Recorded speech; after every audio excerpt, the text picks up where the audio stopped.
Common sense gun legislation. Common sense policy about guns. Common sense gun reforms. We have to act. We can't wait. Take the firearms first and then go to court. I don't need to wait another minute to take common sense steps. After reaching historic lows in the mid-2010s, gun violence rates in America have gone up in recent years, and they remain higher than in some other parts of the developed world. There are hundreds of laws and regulations that restrict Americans' access to firearms, yet according to some advocates, social science research shows that a few more simple common-sense laws could make a significant difference. The notion that gun laws don't work, it's not borne out by the evidence. And the evidence and data is in. Gun safety saves lives. It's not something we assert, something we can prove over and over and over again. That's not even in dispute. Of the thousands of studies that have been done on the effect of gun control laws, nearly all are so flawed as to be total nonsense. The 100 or so good studies are usually ignored or misrepresented by politicians and the media. Statistician Aaron Brown has taught at NYU and the University of California at San Diego. He's a columnist for Bloomberg and a leading expert on risk management. If you think most published journal articles on public policy issues have clear causal conclusions, such as that a specific gun control regulation does or does not work, you would be mistaken. Federal gun crime prosecutions are up 16% since I took office, but we must do more. And I think there needs to be vigorous prosecution of gun laws on the books. Last year, we prosecuted a record number of firearms offenses. Gun control policies based on flawed research can have tremendous costs. They turn otherwise law-abiding citizens into criminals, and they increase prosecutorial power and mass incarceration. They exacerbate the racial and socioeconomic inequities in the criminal justice system. Brown points to a 2020 meta-analysis from the nonpartisan research organization the RAND Corporation that analyzed 27,900 studies on the effectiveness of gun control regulations. The authors concluded that 0.4%, or only 123, were rigorous enough to provide meaningful results, and even among those, many didn't answer the most pressing question for policymakers: do gun control laws reduce violence? The 123 studies that met the RAND criteria were the best of the bunch, but they still had serious defects. In fact, given the uncertainties in the data, it's next to impossible for any study to prove that a particular gun control measure had any effect whatsoever. The only thing we can say confidently is many of the most widely trumpeted results are likely based on random chance alone. Peer-reviewed journals generally accept a result as statistically significant if it has a 1 in 20 chance or less of being due to random chance. This means that if researchers run 100 studies on the relationship between two things that obviously have no connection to each other at all, say milk consumption and car crashes, by pure chance, they can be expected to get 5 statistically significant results that are entirely coincidental, such as that milk drinkers get into more accidents. So what was wrong with the 123 studies that met the approval of the RAND researchers? These papers tested 722 separate hypotheses about the impact of gun control laws at the 5% level of significance. Even if there were no relationship between gun laws and violence, much like the relationship between drinking milk and getting into car accidents, we'd expect about 5% of those 722 tests, or 36 results, to show that gun regulations had a significant impact. Collectively, these papers found significant results for only 18 combinations of gun control measure and outcome, half what we would expect by random chance if gun control measures had no effect at all. But let's assume that these 18 statistically significant results were not the result of random chance and do demonstrate a relationship between gun laws and violence. Are there any meaningful takeaways? Brown argues that these findings actually have very little relevance for policymakers because of the poor quality of the data. Researchers often conceal this by using the shoddy data to build conceptual models, and then claiming high confidence in the results the models spit out. In reality, gun violence is rare enough that it's nearly impossible for researchers to figure out what difference a law makes, if any. For example, one of the significant results cited by RAND found that more restrictive child access laws could stop a total of 2 kids across 11 states from injuring themselves each year with a gun. These events are simply too rare to get meaningful statistical estimates. There's simply too much variation from other factors and random noise to give any precise estimate of this number. Brown says similar data issues plague most social science research that tries to tease out the effects of a policy change on rare events like accidents, suicides, or homicides. These studies are doomed from the start. Regulations can take years to implement and enforce, and will likely affect only a small fraction of new gun sales. New gun sales are a small fraction of all total firearms owned. Therefore, the most optimistic projection of first-year effect of a gun control rule would be a small fraction of 1% of gun homicides. But gun homicide rates in states change by an average of 6% in years with no legislative changes. Fatal data problems like this frustrate all gun control research that attempts to tease out the effect of marginal policy changes on suicides, homicides, or anything else. It frustrates opponents of gun control who sometimes argue that guns are more often used for self-defense than to victimize others. Anyone basing a gun control position on scientific evidence is building on sand. We have no useful empirical data on the subject, and we have no body of work that rises above the level of expected false positives, either for or against gun control. According to Brown, there's another major takeaway from the RAND analysis. The numbers indicate that researchers are suppressing results that show gun control policies do nothing, or have the opposite of their intended effect.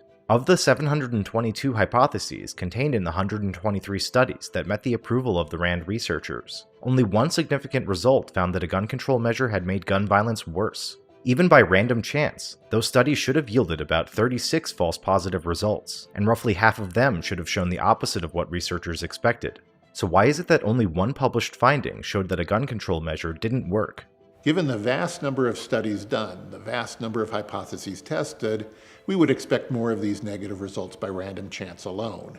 The fact that only one was found suggests strongly researchers are suppressing negative results. The rarity of pro-gun control results and the near total absence of anti-gun control results are strong evidence that we know nothing about the effect of gun control regulations. Gun control researchers aren't the only ones guilty of misusing statistics. The studies that get the most attention from reporters and politicians are the ones that claim the most shocking and powerful effects, which according to Brown are usually also based on the flimsiest evidence. None of the 123 studies blessed by RAND got significant media or legislative attention. It was the worst studies with the most outrageous claims from among the 27,000 that RAND excluded that made the headlines.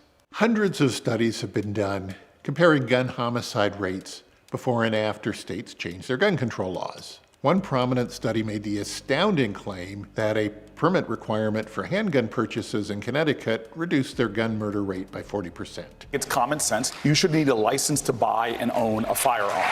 In states like Connecticut that did that, they saw 40% drops in gun violence. It is true that Connecticut's gun murder rate fell rapidly after that law was passed in 1995, but so did gun murder rates throughout the country.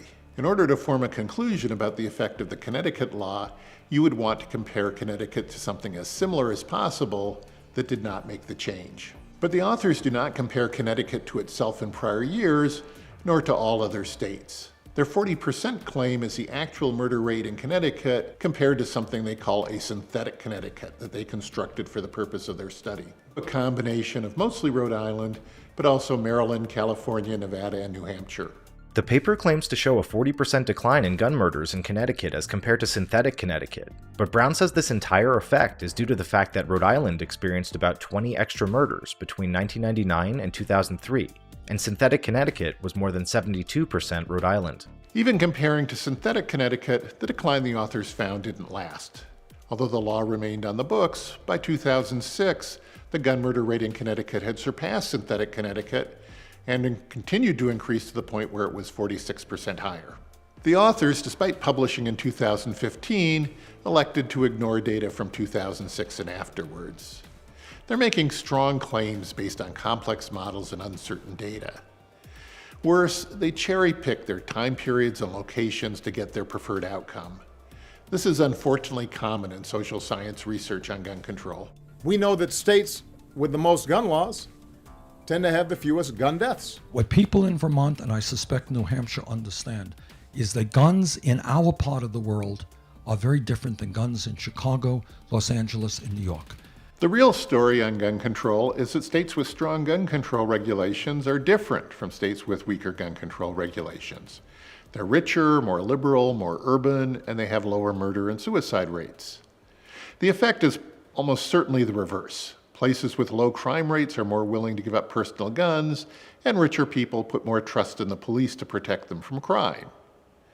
But the cultural differences are too big, and there's just too much uncertainty about this to say anything about what would happen if we enforced Greenwich, Connecticut laws in Festus, Missouri. We can ban assault weapons and high-capacity magazines in this country once again. I got that done when I was a senator, and it brought down these mass killings. Then there's the question of whether bans on assault-style weapons and large-capacity magazines, which are often passed together, have reduced the frequency or deadliness of mass shootings. Researchers define basic terms like assault weapons and mass shootings differently. They limit their data by time, place, or other factors, such as classifying an event as an act of terror and therefore not considering it a mass shooting. These varying definitions make studies apples to oranges comparison, and they invite researchers to cherry-pick, finding limited data sets based on number of casualties, type of weapons, time period, and other factors to support whatever conclusions the researcher wants. The bottom line is the effect of bans on large-capacity magazines or assault weapons on mass shootings is inconclusive for the same data problems that affect all gun control policy research. But there's a further problem. Mass shootings are extremely rare relative to other forms of gun violence, and most of them don't involve assault weapons. Depending on what definitions you use, mass shootings involving assault weapons are a small fraction of 1% of all gun homicides. For that 10 years we had it done, the number of mass shootings actually went down. And since then, the number of massacres has increased 183%. Mass shootings went up 200% in the decade after the assault weapons ban expired. For example, the U.S. federal ban on assault weapons and large-capacity magazines was in place for 10 years, from 1994 to 2004. Before, during, and after which many societal factors caused crime rates to vary widely, making it impossible to draw useful conclusions about the effect of the ban on anything, and in particular on something as rare as mass shootings. This type of mass violence does not happen in other advanced countries. States and countries with bans define assault weapons and other key elements of laws differently. So combined with the data problems inherent in comparing different populations of people over different periods of time, comparisons between states and countries are almost meaningless. Another Rand Corporation meta-analysis updated in 2020 found inconclusive evidence that these bans have any effect on mass shootings or violent crime. But how about the more straightforward question of whether owning a gun makes you more or less safe? One widely influential study that has constantly resurfaced in headlines since it was published in the New England Journal of Medicine in 1993 concluded that, rather than confer protection, guns kept in the home are associated with an increase in the risk of homicide by a family member or intimate acquaintance. Brown says there are major problems with this study. First of all, the researchers concluded that keeping a gun at home increases a person's risk of being killed.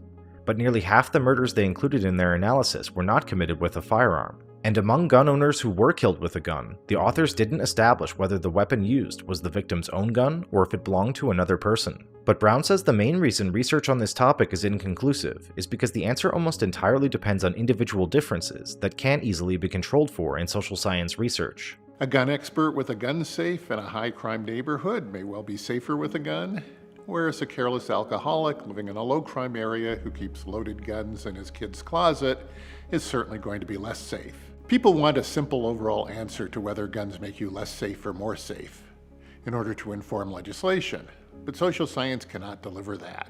When the researchers behind the 1993 study tried to control for all the variation between people to tease out just the effect of owning a gun, their analysis found that other factors can increase your risk of being killed even more than having a firearm at home. What most press and politicians citing the blockbuster 1993 study leave out is that although it did find that owning a gun increased your risk, there were other things that were much more dangerous, including living alone or being a renter. There were no coherent arguments as to why we wouldn't do this. I am open and ready to listen and discuss all ideas that will actually work. Advocates who feel strongly and are pushing every day to make the rational changes. Activists may argue that even if the evidence isn't solid, any new restriction on guns is worth trying in the effort to reduce violence, since there's also no convincing evidence that gun control doesn't work. After all, most laws don't have firm scientific underpinnings, and it's certainly plausible that general government discouragement of guns can reduce violence over long periods of time. But these policies also have significant costs, restricting our freedoms and causing more people to go to prison, disproportionately from poor and minority communities. And it's not just gun control. Nearly all similar policy analysis suffers from the same issue: too much complexity for the available data. Partisans yearn for scientific backing for their views, but scientists cannot deliver it. Researchers flock to the field because there's money and interest in results, and they peer review each other's work without applying the kind of rigor that would eliminate nearly all publications. We can and will stop this evil contagion. Not just the gun crisis, but what is actually a public health crisis. This is an epidemic, for God's sake.